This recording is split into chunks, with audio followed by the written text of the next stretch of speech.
The envelope arrived on a Tuesday morning, 3 weeks after I lost my job at Clearview Media.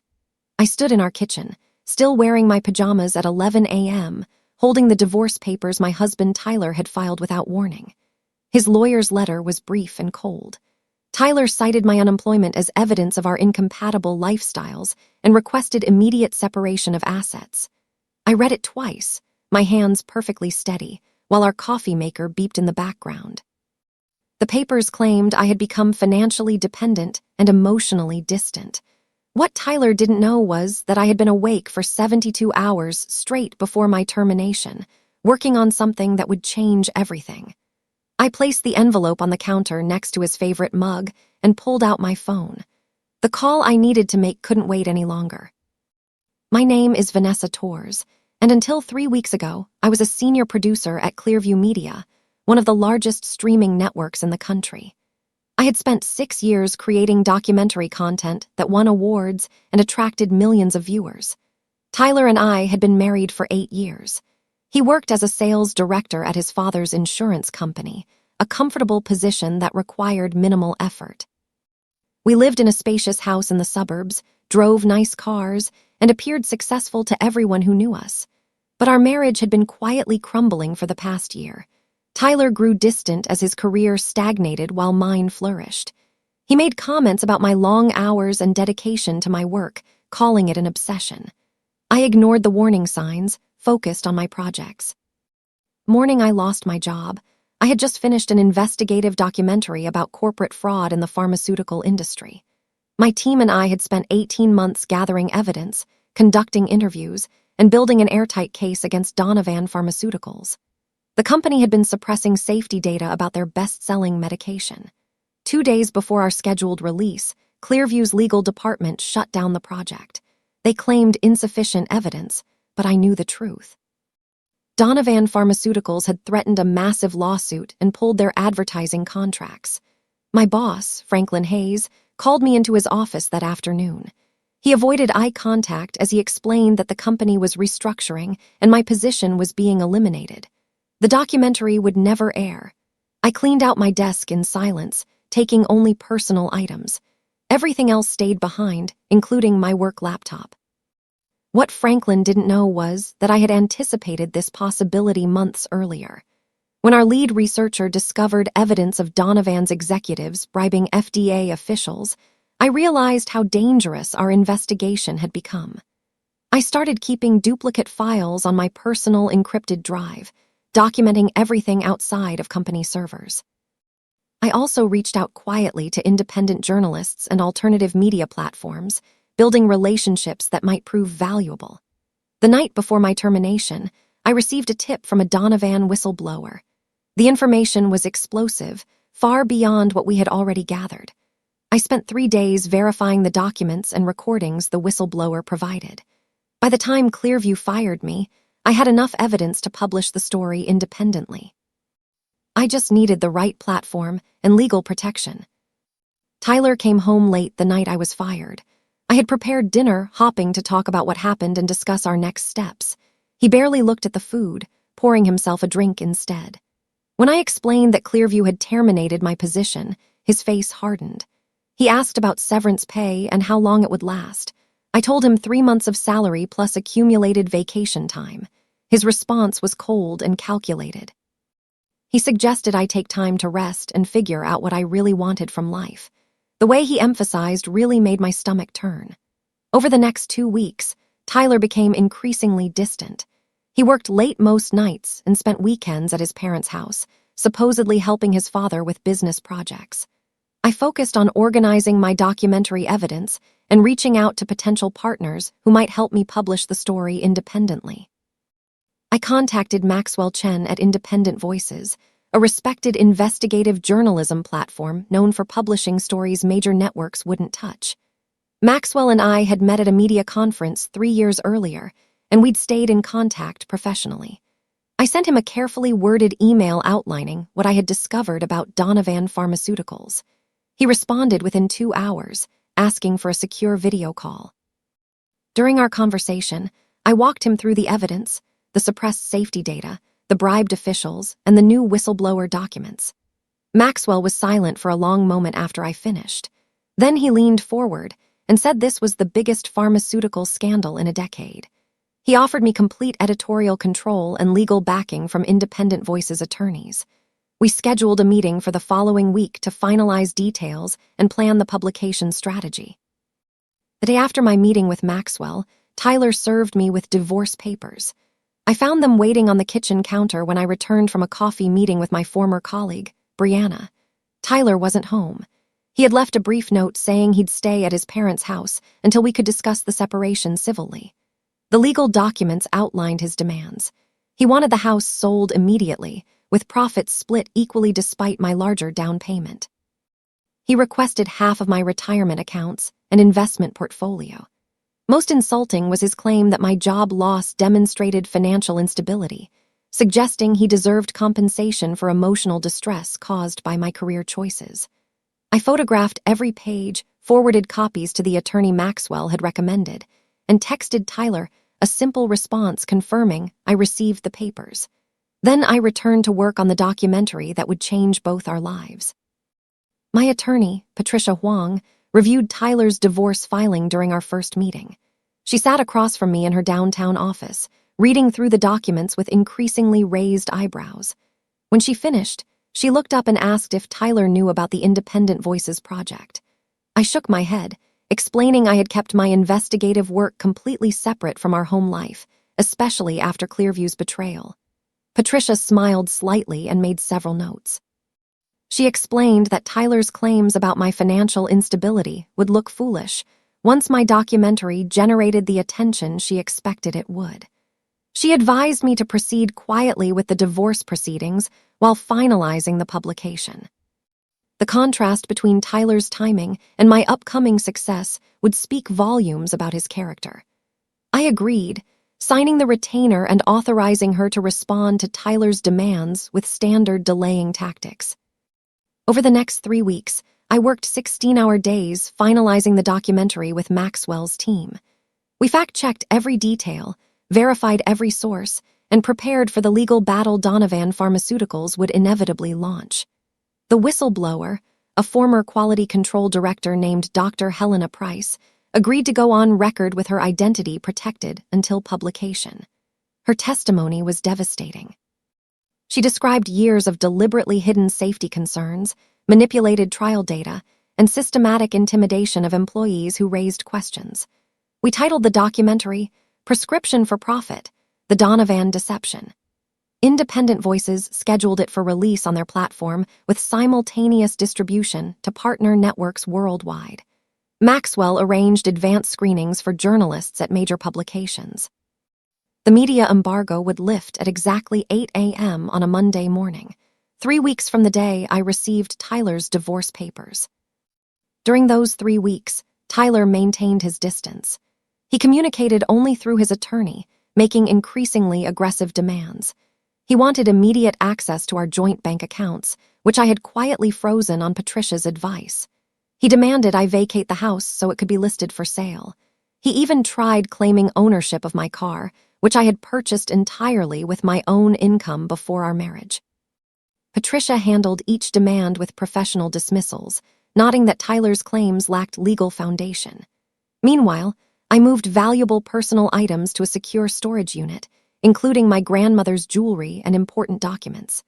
I changed passwords on all my accounts and secured my encrypted drives. Tyler had underestimated me throughout our marriage. I wouldn't give him the chance to sabotage my work or steal credit for anything I had built. The Sunday night before publication, I couldn't sleep. I lay in our guest bedroom, staring at the ceiling, thinking about how dramatically my life was about to change. The documentary would expose massive corporate fraud and potentially lead to criminal charges against Donovan's executives. It would also prove to everyone, including Tyler, that losing my job at Clearview had been the beginning of something far more important, not the failure he had claimed it was. I thought about our marriage and when exactly Tyler had stopped seeing me as a partner. Perhaps it was when I started earning more than him, or when my work received recognition while his career remained stagnant. Whatever the reason, he had chosen to leave when he thought I was vulnerable. Tomorrow, he would learn how wrong he had been about everything. Monday morning arrived with bright sunshine. I woke at 5 a.m., showered, and dressed in a professional Navy suit. At exactly 8 a.m., independent voices published Prescription for Profit across their platform. Within 30 minutes, major news networks began covering the story. My phone started ringing constantly. Journalists requested interviews. Former colleagues texted congratulations. Brianna called, screaming with excitement about seeing my name credited as lead investigative producer. The documentary's view count climbed rapidly into hundreds of thousands. By 10 a.m., Donovan Pharmaceutical's stock had dropped 15%. By noon, 2 senators had called for federal investigations. I watched it all unfold from my kitchen, the same kitchen where I had opened Tyler's divorce papers weeks earlier. The contrast was not lost on me. I sipped my coffee and waited for the inevitable call from my husband. Tyler's first message came at 1:15 p.m. It was a text, not a call, asking if we could talk. I didn't respond. 20 minutes later, he called 3 times in quick succession. I let each call go to voicemail.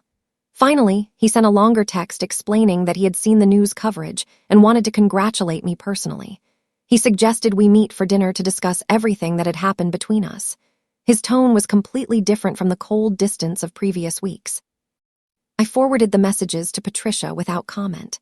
She replied immediately, reminding me that Tyler had filed for divorce, citing my unemployment as evidence of our incompatible lifestyles. She advised maintaining minimal contact and letting our attorneys handle all communication. I agreed, silencing my phone and returning my attention to the dozens of legitimate interview requests flooding my email. By Tuesday morning, the story had exploded into a national scandal. The Department of Justice announced a formal investigation into Donovan Pharmaceuticals. 3 major news networks requested exclusive interviews with me. Maxwell's phone was ringing nonstop with media requests and offers from other platforms wanting to partner with independent voices. I spent the day doing carefully selected interviews, focusing on the victims harmed by Donovan's medication and the brave whistleblowers who came forward. I emphasized the importance of protecting investigative journalism from corporate pressure. When asked about being fired from Clearview Media, I kept my response professional, noting that some organizations prioritize profit over truth. The implication was clear to everyone watching. Clearview's decision to bury the story now looked cowardly and potentially complicit. Their stock dropped 8% as viewers and advertisers questioned their editorial integrity. Tyler showed up at the house Wednesday evening without warning.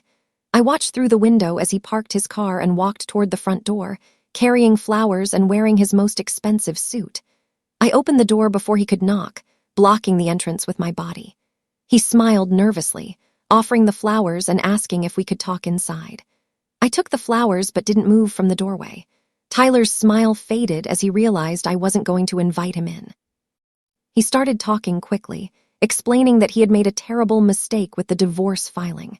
He claimed the stress of my job loss had caused him to panic about our financial future. He said he never stopped loving me and wanted to work things out. I listened silently until he finished.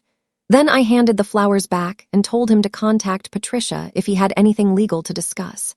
His face flushed red as I closed the door. Thursday brought more developments in the Donovan scandal.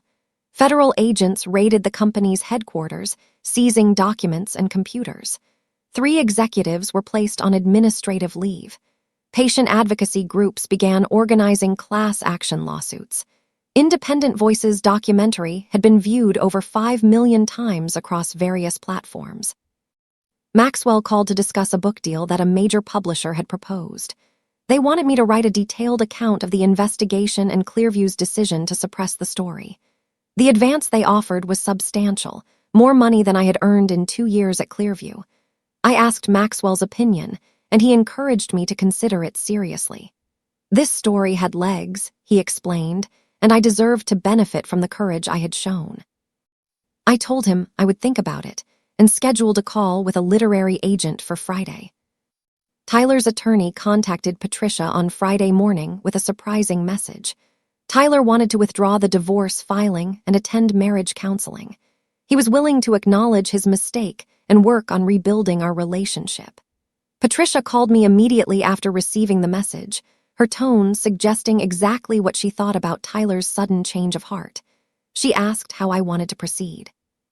I thought about Tyler's face when he closed our joint bank accounts, his cold dismissal of my work, his assumption that I would be helpless without Clearview's salary. I thought about the divorce papers delivered when he believed I was at my lowest point. Then I thought about standing in my kitchen, watching my documentary expose corruption, while Tyler frantically tried to undo his own choices. I told Patricia to inform Tyler's attorney that I would be proceeding with the divorce. There would be no reconciliation. The weekend brought unexpected attention from Hollywood. 2 production companies reached out about developing my investigation into a limited series drama. One offered me a consulting producer role with significant creative control. The other wanted to option my life rights for a substantial fee. I spent Saturday reviewing contracts and consulting with an entertainment attorney Maxwell recommended. Sunday morning, Tyler appeared at the house again, this time with his mother, Karen. I watched them through the window, debating whether to answer the door. Karen had always been kind to me during our marriage, so I decided to hear what she had to say. When I opened the door, Karen immediately apologized for her son's behavior. She explained that Tyler had been crying for days, realizing he had destroyed his marriage over pride and jealousy. She begged me to give him another chance. I invited Karen inside, but asked Tyler to wait in the car. We sat in the living room where Tyler and I had once planned our future together. Karen apologized again, this time for not recognizing sooner how her son had treated me. She admitted that Tyler's father had always overshadowed him professionally, making Tyler insecure about his own accomplishments. When my career surpassed his, Tyler couldn't handle the comparison. Karen's honesty surprised me, but it didn't change the fundamental problem. Tyler hadn't left because of circumstances or stress. He had left because he believed I had failed and he could do better. The divorce papers arrived when he thought I was vulnerable and dependent. His return came only after headlines proved my value to the world. That timing revealed everything about his character, and nothing would change that truth. I thanked Karen for her honesty, but explained that some betrayals couldn't be undone. Monday marked 3 weeks since the documentary's release. Donovan Pharmaceutical's CEO resigned under pressure from the board. Federal prosecutors announced they would seek criminal indictments against multiple executives. The medication at the center of the scandal was pulled from the market pending safety reviews. Patient lawsuits were estimated to cost Donovan billions in settlements. My role in exposing the fraud became a major media story itself. Several journalism schools invited me to speak about investigative ethics and the importance of protecting sources. A prominent women's leadership organization asked me to keynote their annual conference. Independent Voices offered me a permanent position as their director of investigative content with complete editorial freedom. I accepted immediately, knowing this was exactly the career opportunity I had always wanted. Maxwell congratulated me, noting that we made an excellent team. Tyler made one final attempt to contact me directly. He waited outside my attorney's office after a meeting, approaching me in the parking lot. He looked exhausted, his expensive suit rumpled and his eyes red. He apologized desperately, begging for another chance to prove himself. He promised to change, to support my career, to be the husband he should have been. His voice cracked as he explained that he finally understood what he had lost.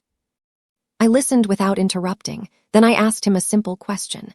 If the documentary had never been published, if I had remained unemployed and struggling, would he still be standing here asking for reconciliation? Tyler opened his mouth to answer, then closed it again.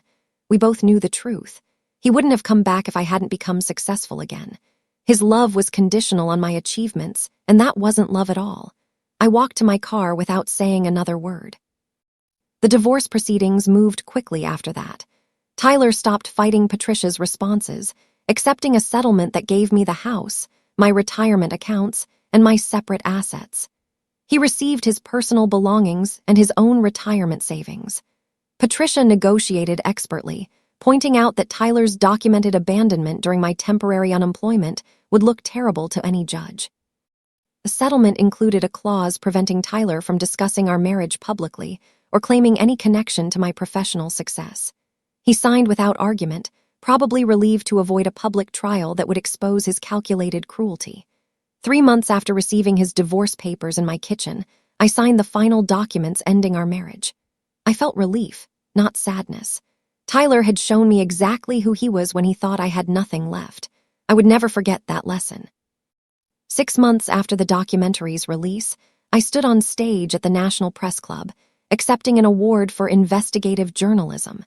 The audience included some of the most respected reporters and editors in the country.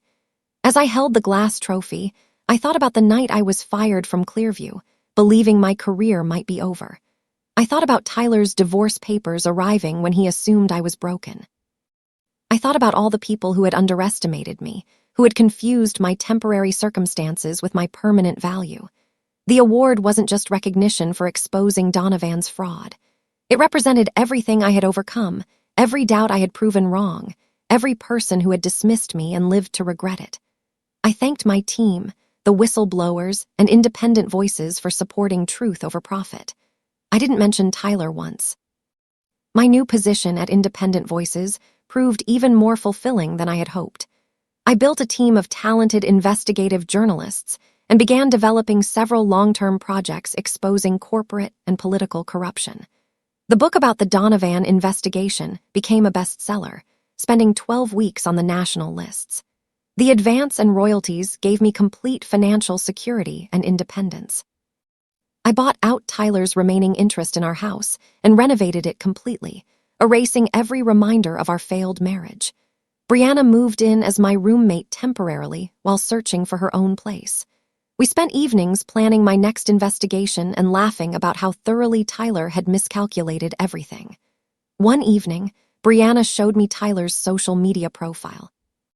He had moved to another city, taken a new job at a smaller insurance company, and appeared to be dating someone new. I felt nothing looking at his photos. A year after Tyler filed for divorce, I received an unexpected email from him. It was brief and surprisingly honest. He acknowledged that he had been a terrible husband, motivated by jealousy and insecurity rather than love. He apologized for leaving when I needed support and for returning only when I didn't need him anymore. He said he had learned difficult lessons about his own character and hoped I had found happiness. He didn't ask for forgiveness or reconciliation. The email ended with a simple acknowledgement that I deserved far better than he had given me. I read it twice, then archived it without responding. Tyler's apology was a year too late and completely unnecessary. I had already moved forward, building a life defined by meaningful work, genuine friendships, and independence. The headlines that brought him back had meant nothing compared to the truth I already knew about myself. I was stronger than anyone, including myself, had realized. And I would never forget that again.